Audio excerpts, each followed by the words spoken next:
Okay, so I'm just going to give you a quick view of what I'm going to do with the canvas to prepare it for the cougar that we're going to be painting soon. So I just want to give it a bit of a rough texture. So I'm using gesso. If you don't have gesso, you could always use acrylic paint, your white acrylic paint. There's all sorts of things you can buy in the way of gel mediums. This just happens to be an extra heavy gel medium, which I've added a little bit of that into. If you don't have anything like this, you could add a little bit of talcum powder or drywall powder, just a little bit into your paint to thicken it up. So this is just gesso and a little bit of that thickener just to try and make it have a little bit more body. So as I say, talcum powder would work, not too much drywall powder because it is a bit more brittle. So you have to rely on this matte medium, or the medium of the paint, to try and keep it flexible. And so I'm just mixing it up. Now I'm going to discolor it slightly. So I'm going to add a little bit of this yellow ochre and a tiny bit of, this is just a Van Dyke brown or like a raw umber, just to make it not so white. I just don't want it to go on so white. Just making it a bit more like an old parchment paper. So I'm just mixing it around. It doesn't have to be perfectly evenly smooth coloring either. This is just the background that we're going to use. So mix that in. Okay, so we're going to end up with a paste that looks something like that. Now I'm just going to dollop it out, throw it onto the canvas.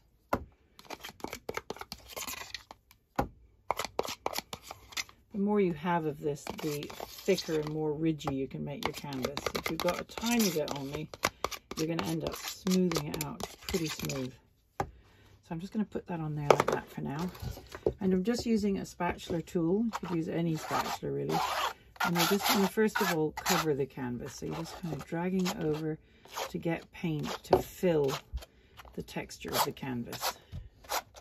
So just smooth it on. Doesn't matter how it goes. We're just trying to cover the canvas.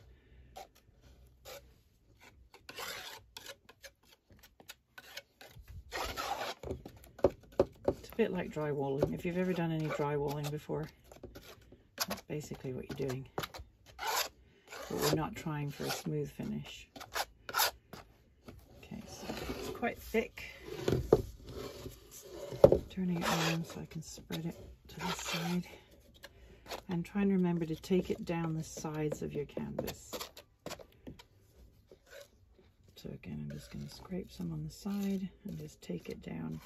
And you're not going for a beautifully smooth finish on this, so the more ridgier and texture that you can get as you're going is good fun. So it's kind of a bit like icing a cake as well. So just cover. Ideally, you want to cover at least most of the canvas. Again, texture and stuff showing through is also fun, but it's probably better for the paint that you're going to apply later that it's all got the same product all over it, so it doesn't take too differently.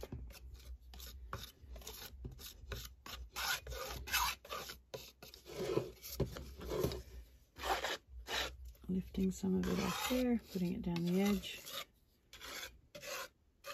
So once you've got it covered, that's when you can kind of play around with your texture. So we're just covering it.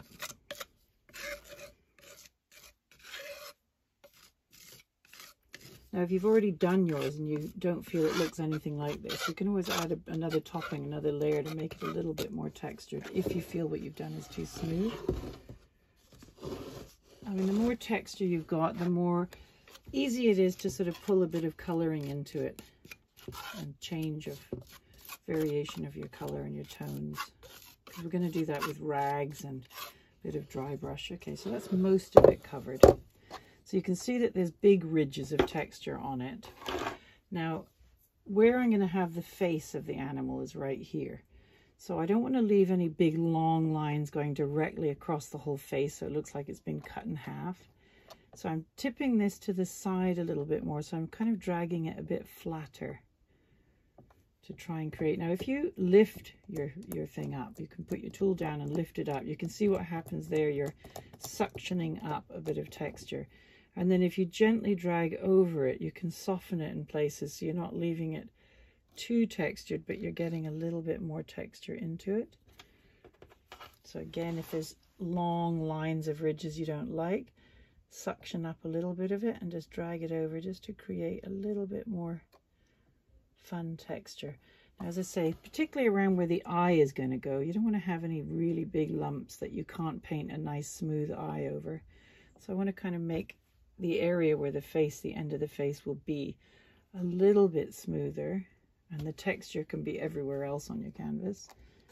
So I'm doing the same thing around here. Change direction, suction off a few bits,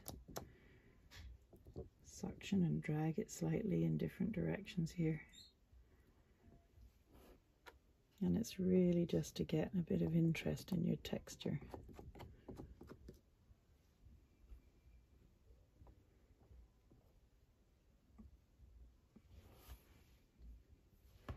So I'll just show you a bit closer up on that one. So if you look at it closely, you can see that there's more texture going on here.